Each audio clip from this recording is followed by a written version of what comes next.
This podcast is part of the Big Heads Media Podcast Network. Go to bigheadsmedia.com for more great podcasts.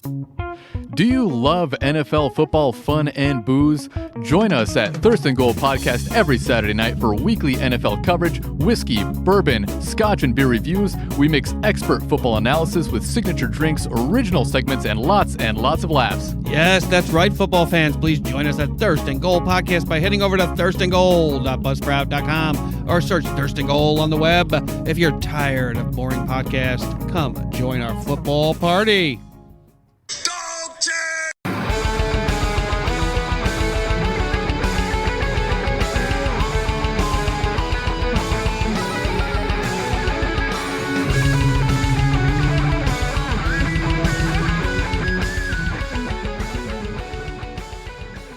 Greetings, Dog Pound Nation, and welcome to the Two Green Browns podcast with your host today, Neil Dunworth. And as always, we are part of the Big Heads Media Podcast Network, and you can find any of our writing on brownsaccess.com. Just before we get into another fantastic interview with the wonderful Andrew Harbaugh later on, just want to have a quick word with you about Brian Szabo and Szabo Apparel. As you guys all know, we're big fans of Szabo Apparel, and we're just highlighting the fact that they're doing amazing work in the community, especially with regards to their Support Each Other t-shirt. And if you don't know already, and if you haven't been listening to our other podcast, the proceeds from the sale of that t-shirt are going towards helping families in the local Cleveland area, especially with food runs and with food banks and supplies and so on. So if anybody hasn't checked that out, we'd absolutely love it if you could run over there and check that out. We gain nothing by this. It's just something nice to do for the community, and anything we can do to help somebody in need within the Cleveland area, we would be delighted to help. And that will be driving you guys towards Szabo Apparel, because they do absolutely fantastic stuff. So check those guys out at Szabo Apparel, or even just Google. Most of you guys know exactly where to find the great guys there at Szabo Apparel as well. So, as I mentioned, we've got a wonderful interview today with Andrew Harbaugh, and it is draft season, and I couldn't be more excited. As a lot of you guys know, I've taken the week off to immerse myself in draftification, as I call it. And who better to chat to today than Andrew Harbaugh? Andrew, how are you doing? I'm doing great, Neil. How are you doing? I'm good. It's unseasonably warm in Ireland at the moment, which is not bad considering that we're in isolation. So usually it's raining and we're looking out the window, but at least we can actually go into the back garden now, so it's not too bad. How is it wherever you are in the world? It is 55 here in Pennsylvania, and last week we had about 6 inches of snow, which is all gone now, but we're used to all 4 seasons in a day at times, so no real consistent weather here, just like there's no consistency when it comes to what to expect with the NFL draft we got coming up.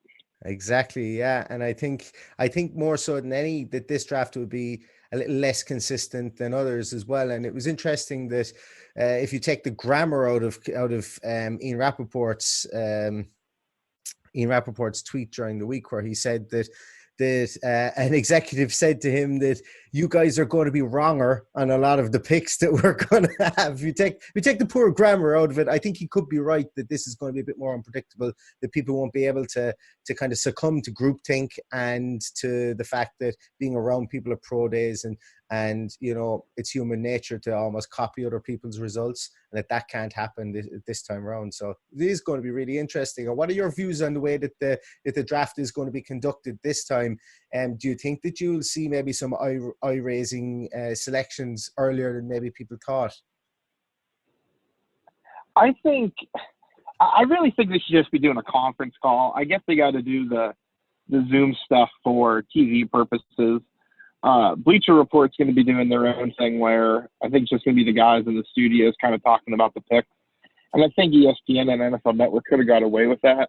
But even if I love watching the draft series that the teams do on YouTube. The Panthers have one, the Giants have one, the Cardinals is one of my favorite ones, and the Browns have one as well.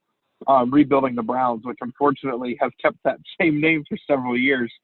But the Cardinals one, I had several key takeaways from it. Like Steve Keim, who already gets a bad rap as a general manager, I don't think he's as bad as some out there, but he's showing he's doing his Zoom run through for the draft. He has his laptop set up on 2 Tupperware containers. and Cliff Kingsbury's in a white room wall, and I'm watching this, and then Michael Bidwell, the owner of the Cardinals, was like, "Oop, I was muted. I didn't realize that." And I literally did a face palm when I was watching it. I was like, "This is going to be so bad. It's going to be comical." And I think there's going to be a lot of pauses, like they've talked about, if they have a technical issue or something happens where they'll pause the draft. My running joke with my grandfather, who does bets with me every year, I put the over/under at 2.5 pauses for the draft. I think the first round's going to be tough, but I think rounds 2 and 3 will be a little bit smoother. But it's definitely an added factor that I think we could all use from a humor standpoint and a anticipation standpoint for the way things have been going. I like that what you said there, that the first 2 rounds will be a bit tough, and I suppose when you do think about it, will that potentially lead to I suppose the fact that whenever I sit down and I do a mock draft, and it means absolutely nothing, whenever I sit down and I do one on Fanspeak or on Draft Network or whatever board I'm using, I'm most likely will have in my mind 3 or 4 players, because where you're going to be picking 3 or 4 players in a potential trade down scenario. And I wonder, will GMs be more inclined to stick to that and not take the full 10 minutes or the full allocated time?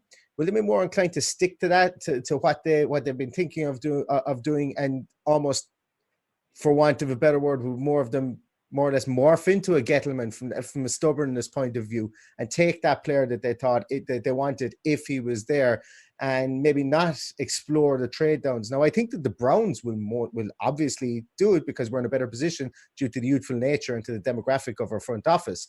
But there will be, as you mentioned, front offices that will basically say, right, we're not taking any chances. There's 2 minutes, there's 3 minutes, there's 4 minutes gone on the clock. Let's just put in our pick. We're overthinking this, and we're talking through, potential scenarios that we're only doing it to waste time as such. Do you think that GMs will trust their gut a small bit more as opposed to be talked into or talked out of picks? It'll be interesting. I think it's definitely something to follow. I think some GMs are definitely going to be set in their ways, like we talked about with the Browns, with Barry in place and his younger demographic, like he talked about. Even the front office, when you watch, not to keep plugging these shows, but when I watched Rebuilding the Browns, it really seemed like out of everyone I've watched, they seem to have everything kind of set up the best. They all are sharing the same data. There's nobody like, I have this, you have that sort of thing, where everyone's kind of on the same pace. And I think with Barry being in his first year, I think he's definitely going to take complete control.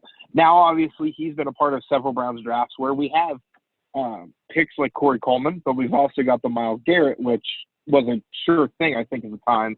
Everyone saw it as, minus the Sean Watsons and the Pat Mahomes in that draft. But I think it's going to really matter with, like you said, the younger demographic of the front offices, how well teams are acclimating. I think that whoever is set up the best with the simplest setup is going to do better than the teams that have the older general managers, like the Bengals with Brown as their owner and GM, and Jerry Jones, for example. Like I feel like they're going to have a tougher time than, say, the Browns or even the Giants if Brandon Beane's not fluffing up the pillow for Dave Gettleman and his tech savviness. But it's a new angle, and it's definitely something to keep pay attention to. Yeah, it's another wrinkle, as you say, and it's going to cause that bit of show business. Even though you won't have the show business, you won't have people going across the lake or going across the water like they had planned in Las Vegas this year. It will be that small, but there will be talking points, I think, from this draft, no matter what way you look at it. So looking towards the draft, I suppose, and to the Browns pick, and as we know, Browns are picking at number 10, and obviously the need for them at that point is left tackle. And I'm literally just looking at my phone. My phone just buzzed, and Jake Trotter has put up a tweet that says that the Browns have picked 2 tackles in the first round since 1970. One was Bob McKay in 1970, and he was picked at the 21st pick in the first round. And he's famous for Mean Joe Green absolutely repeatedly kicked him in the nether regions for the whole lot of the rival game in 1975. And then obviously the other guy we all know too well is Joe Thomas. So realistically speaking, when the Browns pick a tackle in the first round, they don't do a bad job of it historically. But what are your views on maybe the tackles that would be there, the tackles that would suit the Browns at number 10? Should we trade out of it, as has been muted an awful lot? And if we do trade out of it, what would be your views on maybe the next tier of tackles, or is there a next tier of tackles that you would be interested in? I would say there's a couple tiers with the tackles. As far as what to do with the pick, I think there's going to be enough action in the top 10 with, I think 2 is going to fall enough to where team's going to panic and someone's going to try to trade back up for him. I think Jordan Love could potentially go top 10 as well, just with a team trading up for him there as well. With the different trade backs and everything, I really think as far as this top tier tackle with Andrew Thomas out of Georgia, Tristan Wirfs out of Iowa, who's my favorite of the group, Jedrick Wills out of Alabama, and Mekhi Becton, the biggest and the baddest of all of them, really being that top tier for those top 4. I honestly think probably 3 of the 4 of them is going to ideally be there at 10. Now, the big situation that's being discussed is obviously Ezra Cleveland, Josh Jones being targeted with a trade back. Denver, Benjamin Albright's been talking about where Denver's trying to trade up to 9 or 10. I'm all for getting more picks in the middle rounds because this draft is very top-heavy with talent. But, like, between rounds 2 through 4, there's a lot of quality day one starters at different positions that I think the Browns could take advantage of. I'm on the rare boat of I would address tackle in the second round because, like we talked about, you've got that second tier where you've got Josh Jones. I do not like Ezra Cleveland as much, but a guy we talked about when we talked down when I was in Mobile, Neil, was Ben Barch out of St. John's, the Division III kid out of Minnesota. I definitely think with us getting Conklin and getting the right side kind of shored up, I think the left side, if you threw Barch on there, I think we have a fantastic line there with the Browns. I think the biggest thing that people are forgetting about is we've got 2 leaders on defense in Kirksey and Schobert that are gone and got paid. And I'm so happy for Joe Schobert, too. Like, really, I'm going to buy a Jaguars jersey of his just because him and his wife, Megan, are so great for the Cleveland community and everything. But that's a big hole on defense. And, like, Myles Garrett gets the sacks and he gets the hoopla, and sometimes he gets the unwanted attention for obvious reasons. But this defense is looking for a leader now. And I think at 10, potentially a guy like maybe an Isaiah Simmons, if he somehow falls there, I would love Isaiah Simmons in Cleveland because we need help at the safety. We sometimes need some help at the corner. We need some help at linebacker and edge. And Simmons literally does all of that. So I think for an ideal dream situation, it'd be Isaiah Simmons. What I ultimately think happens, I think analytics and first time being ahead of the draft and everything, I think we trade back. I just hope it's still for somebody like a Josh Jones out of Houston or a Austin Jackson out of USC. Either one of them I'd be happy with. They'd be serviceable enough where they got to grow for a year or 2 alongside opposite Conklin. But I think ultimately we go tackle, and I do think there will be a trade back. Interesting, because so you don't like Ezra Cleveland. He's my guy. I definitely have eyes on Cleveland. I've done a lot of study on him over the course of since November of last year. I actually saw him on one of the early, I think it was Tony Pauline was talking about him on PFN early on. It was actually before the college season, and I didn't check him out until maybe November. I just liked what I saw. Maybe a small bit stiff in the hips, but he's combined then, blew all that away. So I like Cleveland. I was interested to see there that you obviously addressing tackle in the second round. That is something that I think if you were GM of Cleveland and if you suggested that, the fan base would find your house and probably picket you for about a full solid year afterwards. I think a lot of the Cleveland fans are maybe, I suppose, a small bit Well, you either want Simmons or you don't, I suppose, and that's the way a lot of the fans are. Personally, I like the idea that you mentioned about trading down. I floated the conspiracy theory, and bear with me on this one. I floated the conspiracy theory on this podcast before that Miami are going to go to 2 to get Tua. The Redskins are going to go to 5, and then we're going to trade back with the Redskins. So they're going to get 5 and 18, and then we're going to trade back with the Redskins from 10 to 18. We're going to get the Redskins second pick in the third round, and we're going to get Trent Williams. And then at 18, we're going to take either Josh Jones or Ezra Cleveland. I personally think we take Ezra Cleveland, and then we walk away, and the national media absolutely loves us. That's what my perfect draft night would be. And we would have the second pick in the third round. We'd have Trent Williams to come in straight away, and then we would have Ezra Cleveland to learn and maybe come in after him after a year or maybe 2 years if we can get a modest extension done. So for me, that would be fantastic. But I can see where you're coming from with maybe with Ben Barch and the trading back scenario as well. I think that's quite a good a good option to have. I think as a front office, and I think that's something that we definitely will look at. So and I think, just to touch on that too, real quick, I think that's something a lot of Browns fans aren't really realizing is this roster and the way the cap is and everything. This team's built to win now, while Baker's got his rookie contract. So we've got 3 years left on it. And because by that time, you're going to have to pay Myles Garrett again. You're going to have to pay Conklin potentially again because he got a 3-year deal. That's what I mean. A lot of these deals that Cleveland did was 3-year deals because they know what's going to happen down the line. Yes, the cap's going to go up every year, and I am a firm believer in it's an imaginary number at times. But if you're not able to work around it and get like these signing deals and have the players work with you, and that's no disrespect to Baker and Myles, but this team's definitely in a win now. And I think, like you talked about trading for Trent Williams, I definitely think would be an ideal move. I just don't know how they pull it off. And I think ultimately Ron Rivera, the ultimate players coach, tries to keep him in Washington. But back to what you're saying, Neil, I didn't mean to cut you off. No, that's and yeah, I don't know how to do it. That's my Christmas Day scenario, as I'd say for the draft. But potentially, if they do trade down, let's say that they go fully in and say, right, we're trading from 10 to 21 with the Eagles. The Eagles get to 10, pick a wide receiver, which is probably what I would imagine they would like to do is get up there. And let's say the Eagles give us their second and third round pick because they're pretty stacked. They need to win now as well. They've given money to Carson Wentz, and we don't even know whether he can stay there for a season. They've got Darius Slay in at the back end of their defense, and they've got oh God, his name escapes me.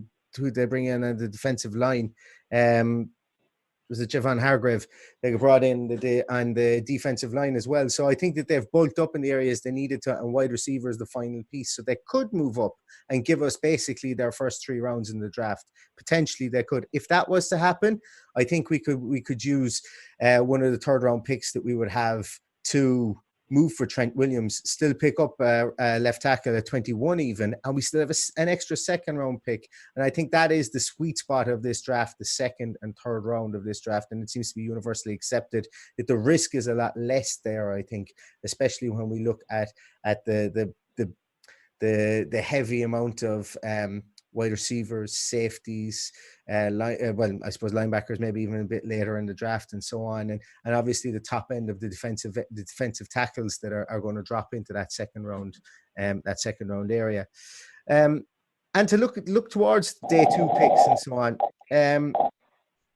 Obviously Cleveland are going to look for back end help, linebackers, coverage linebackers, and safeties. Any of those that kind of stick out for you maybe in that day 2 range, that early day 3 range? Obviously Delpit they're talking about is going to slide. Once again, dream scenario would be that he slides all the way to 41. But what are your views, and where do you stack up those safeties, and where do you see them lining up on draft day? I'm a big fan, again, of the small school guys, and Jeremy Chin and Kyle Duggar. I really think one of them's probably going to sneak into the first round. Grant Delpit's the big name, but unfortunately, based on 2019, I don't think a lot of teams are going to be in love with him. I still think at the end of the day, 2018 was what he can be, and 2019 was just kind of like a walkthrough, which again, that speaks then to work ethic and whether or not you want him on a team or not for you. But some other safeties, like I said, Jeremy Chin out of Southern Illinois, Kyle Duggar out of Lenore Rhine, more coverage type guys that I think could be like playmakers. We got Kayvon Wallace and Terrell Burgess, Burgess from Utah, Wallace from Clemson. Those are a couple of names I'd say at safety that I like. And then for linebackers, somebody I really would like them to find a way to get in the second round, Akeem Davis Gaither out of Appalachian State. One of my coast-to-coast scouting buddies in our department head really for scouting, Tyler Browning, he has Gaither as his, I believe, second-ranked linebacker. Absolutely loves him. He's great in coverage and really fast and sideline to sideline speed. And then I think in rounds 3 or 4, maybe you kind of get the safety on that point.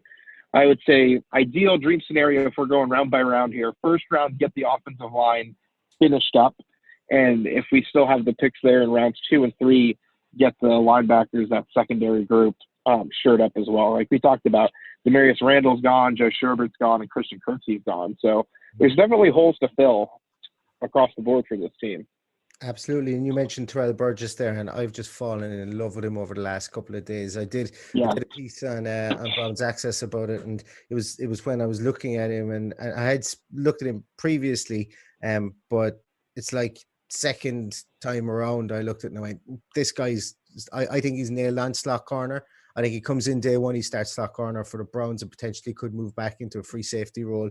I love that. And I loved your mention of Kayvon Wallace as well.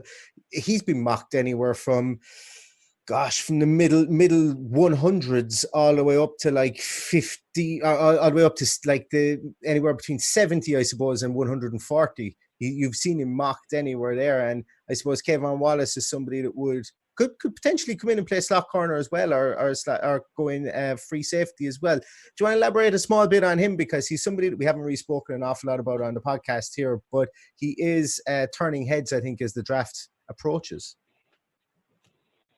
And who was that on? Kayvon Wallace? Kayvon Wallace, yes, yeah.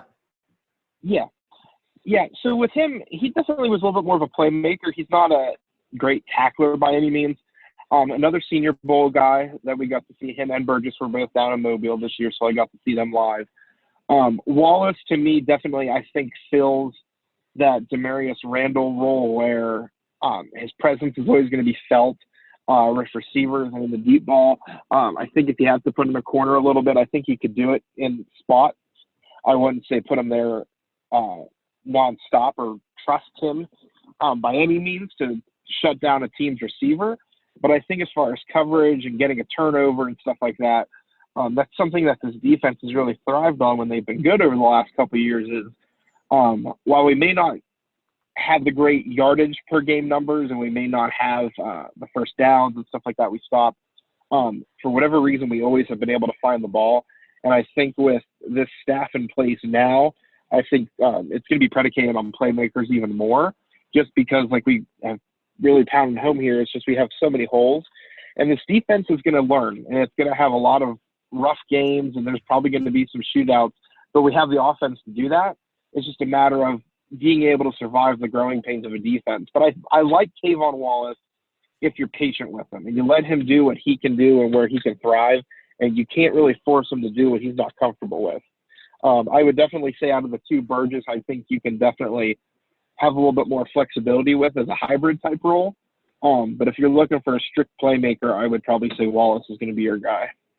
Excellent. That's good insight on him. As I say, it's he's not somebody that we've covered an awful lot in this podcast, so it's always good to. I'm going to take another look at him. While I have seen him in a couple of reports recently, he's not somebody that I've casted a massive eye on. So that's something for me tomorrow while I'm with my cornflakes in the morning. First thing to do. You mentioned as well linebackers, Akeem Davis Gaither as well. And I suppose before we look at linebackers, Actually, no, before I suppose it would predicate my question, so we better look at linebackers first. Are there any other linebackers that you maybe like the look of in coverage? There's a lot of talk of Logan Wilson. There's an awful lot of talk of, as you say, Troy Dye as well out of Oregon. Those kind of coverage type players, that's what the Browns seem to be really, really missing at the moment. What are your views on Wilson out of Wyoming and Dye out of Oregon? Wilson is another Senior Bowl guy. He's a guy that's getting a lot of hype as the draft's getting closer. Again, Wyoming doesn't produce a lot of pro talent. Most notably, recently you have Josh Allen, who's now at Buffalo and doing fairly well. But I think a guy that Browns fans would like, and I think locals would like too, that's not getting talked about enough. And he's not necessarily a coverage guy, and I think that's why. But I do think the run defense, until we shore up the middle with some defensive tackle or some nose guys, we need to get some run-stopping linebackers. And I think a guy that is a local product that would do really well, and he'll be available later, is Joe Bocci out of Michigan State. He had a failed drug test this past draft season here. And with the new CBA in place, drug tests don't necessarily seem to be too bad, as long as it's nothing of the hard kind of variety that he failed for. It could have been even a diluted sample, which I'm not too concerned about either. But Bocci is from the Cleveland area, went to Michigan State. Reminds me a lot of a Paul Posluszny, who played at Penn State way back when and was a starter for the Jaguars for almost 10 years and carved out a fantastic role. But if we're looking for another late round guy, if you want coverage, I think Cam Brown out of Penn State's another name that Browns fans should be used to, where bigger guy, he's able to stop the run, but he's got the length and size to really help out in coverage as well. So just two more linebacker names to even think about there before you move on for you, Neil. Excellent. That's brilliant. Joe Bacci, I listened to an interview of his. I can't remember where it was. I don't know, was it the Draft Dudes or whether it might have been on Pro Football Network, but he sounded like a really together guy. He sounded like he had his head screwed on. And I know, even was maybe about 2 years ago, his name came up in conversation when I was looking at stuff. And last year, actually, his name came up, but obviously he didn't come out. And he would be somebody who would be interesting because he is at the back end there and he does have a lot of experience at the college level. Cam Brown, I'll be honest with you, I think that's the first time I've ever heard his name. So I'm definitely going to be looking at Cam Brown. That's another one to look at with the breakfast in the morning. So that's fantastic. Get an early start to the day on that. I do have one linebacker that I've been looking at and judge realistically the 7th round, and that is Dele Harding. May not give you as much in the coverage side of things, but you mentioned heavy hitter, tackle machine. I think he had the second most tackles in all of college football last year. Granted that half of them were assisted tackles, but he gets his nose in there, and I think that he could be someone that the Browns fans could get to like very early, especially on special teams. But that's Dele Harding out of Illinois.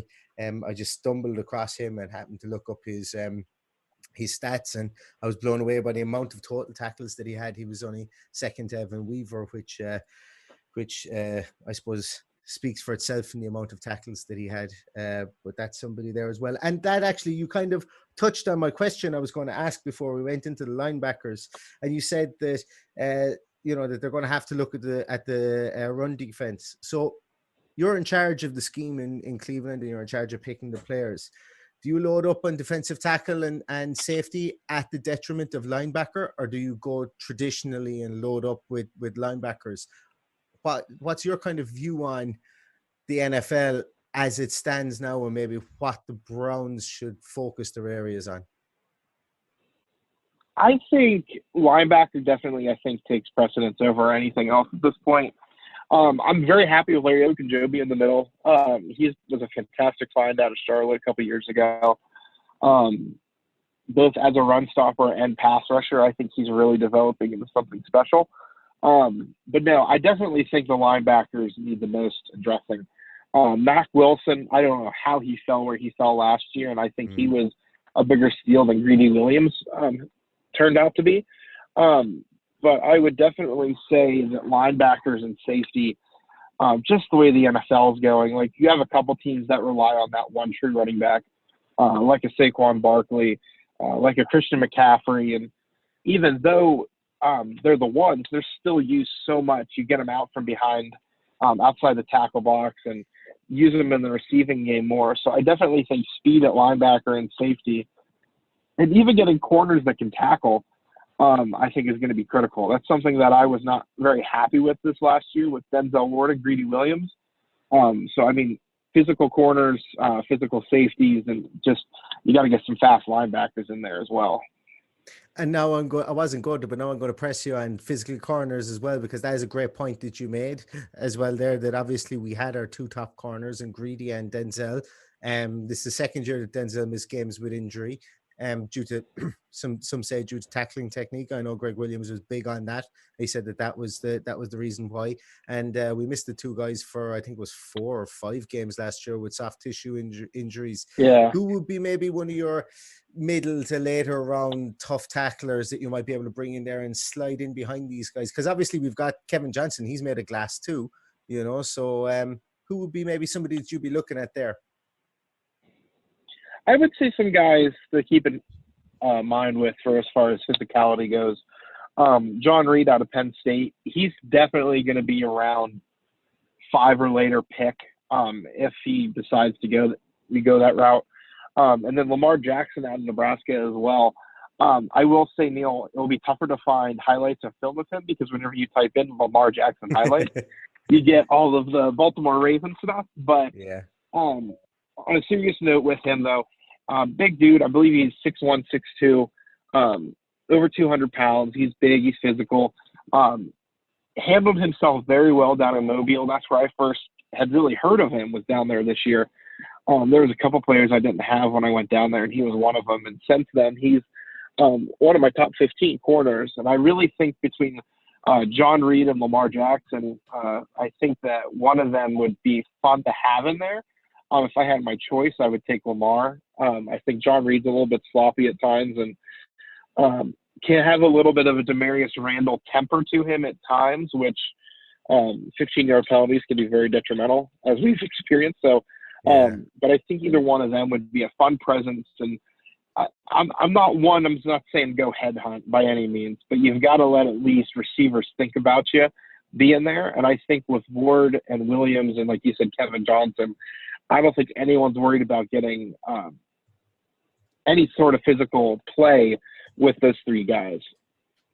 Yeah, Joe Reed or Reed is somebody that I literally came across recently, and obviously Lamar Jackson, as you said, he is, and Nebraska they've got like 4 or 5 draftable talents, probably even more, 5 or 6 draftable talents, and they were so poor this year.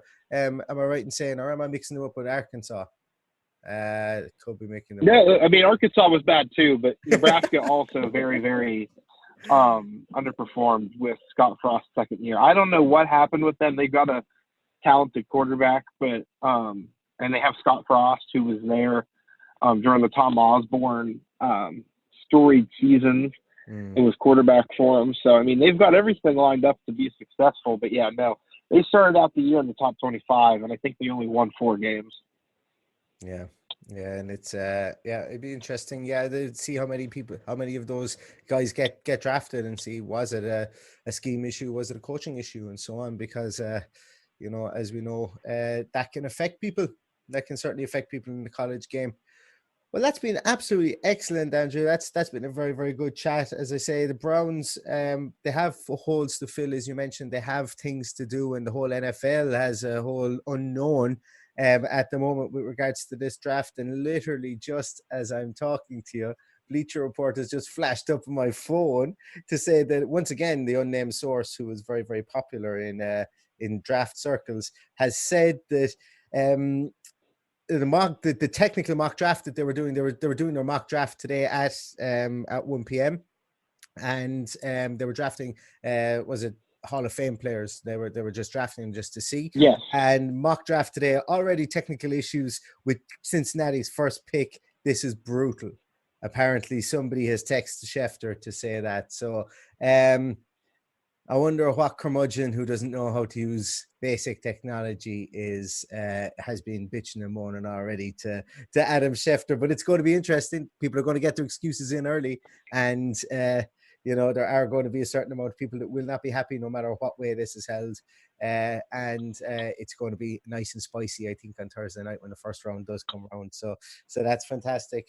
Well, listen, Andrew, thank you so much. As I say, let everybody know where they can find you and find the coast to coast scouting stuff that you guys are going to be putting out. I'm sure you're flat busy for the next couple of days before the draft. Yeah, no, our guy that I mentioned, Tyler Browning at Diabetic Tyler, he had his draft guide drop this morning, our time here, and he has over 100 reports on prospects. All of us are getting our top 10 positional rankings updated. We got big boards coming. My content's all on there as well. You can find me at Andrew NFL Draft. Andrew with an M at the beginning if you missed that part. So, and then obviously Coast to Coast Scouting at CC Scouting. Lots of great content. We've got a lot of stuff planned for the month of May. We've already got a database of players for 2021, so a lot of us are already digging into it. So there's no rest for the wicked. So it's going to be a lot of fun. And this is only our first year of it. It's gone better than we could have ever hoped. So year 2 is going to be even better, and we're just going to keep going from there. And I appreciate you, Neil, for giving me the time. Not at all. No, it's fantastic. I as I say, I was speaking to you when you were down in Mobile, and I just came away with lots of names to look at, lots of information, and thank you so much for giving me the time, because I'm only a little old guy in Ireland and just trying to learn more about the game. So thank you so much. But yeah, and as I was just about to say there, that you guys, you have no excuses. You should be looking at 2021 players because you've nothing to do right now. I presume. Sorry, actually, exactly. I shouldn't presume that you've nothing to do. You might be in the healthcare industry. I don't know, but we're all locked down at the moment. We've a lot of free time. I'm still working, but I'm not in the healthcare industry, and I just will say this too. I'm sure you have a lot of obviously listeners in Ireland, and your country you should be very proud of, Neil, because they're literally one of the ones leading the way with everyone's acting responsibly. They're not like in a couple places here where we've got the unfortunate protests where people just can't seem to understand that if we go home, stay at home, get this all done and over with, we'll actually have football in August. And that's my running joke with all this is that everyone realized we weren't going to have sports. I really feel like we would just get everyone to stay home and be done with it all. So it's a world battle. It's something that I've told my wife too. I said, when my sons grow up, I said, I think their history books are going to be able to talk about this. And I said, we can either be on the right side of history or the wrong side of history. And that's a personal choice everyone has to make daily. Mm-hmm. Yeah, and you know what? Actually, almost to the day, the announcements that Governor DeWine made in Ohio, because I would have been keeping up with that, because obviously I would speak to a lot of people from the Ohio side of things on a daily basis. And our Prime Minister Leo Varadkar that made here, they almost made put the same plans and measures in place on nearly exactly the same days as well. So they've been following a very, very similar trajectory as well, which is quite cool. And I know that you're based in Pennsylvania, but it was just interesting seeing Ohio and Ireland, considering both places are more or less the exact same size, even though Ohio has 11 million people and Ireland only has, well, the island of Ireland has roughly about 7 million, but the Republic has maybe about 4.5. So it was just interesting to see that the measures being put into place in the same places on the exact same day. It was quite good to see and see how they're working and how the curve has been flattened. Even though we don't know when this is going to finish, it's good to have a plan in place. I think to get it there. 100%. Good stuff, Andrew. Thank you so much again for popping on. For anybody, as Andrew said, you can follow him on Mandrew NFL Draft. Isn't that what it is? Mandrew NFL Draft. Obviously with a name at the start of Andrew, and you'll be able to catch all his stuff there. You can catch the podcast on @2GreenBrowns. You can catch my co-host John, who isn't here today, on @JohnCahill_IRL. Please give us a like, give us a share, anything like that, and give all Andrew's stuff a like and a share on Twitter as well. And you know, the guys have a podcast out there on Coast to Coast Scouting as well. Give them a listen. It's very, very informative. I love listening to it. It's definitely in the rotation for me too. And it's going to be a very, very busy week for everybody. I am delighted. As I said, I've got the days off coming up to the draft. And it's fantastic because I was super, super busy in the evenings all last week to get all those odd jobs around the house done. So there is no none of those small jobs to do. There's no painting to be done. There's no architraves to be fixed or anything. So there's nothing for me to do. So I can relax and enjoy this draft sequence without the specter of having maybe my other half drag me away at pick maybe pick 181 on day 3 or day 3, and then ask me to do a job that I've no interest in doing. So I can enjoy my draft sequence from day 1 to the end of day 3 and get everything in and enjoy it. But thank you once again, Andrew, and for everybody out there. Hope you stay safe. Hope you stay indoors. Hopefully none of you are affected by this. And we're going to look forward to the draft. It's the only sports that we have. And all that's left to say is go Browns.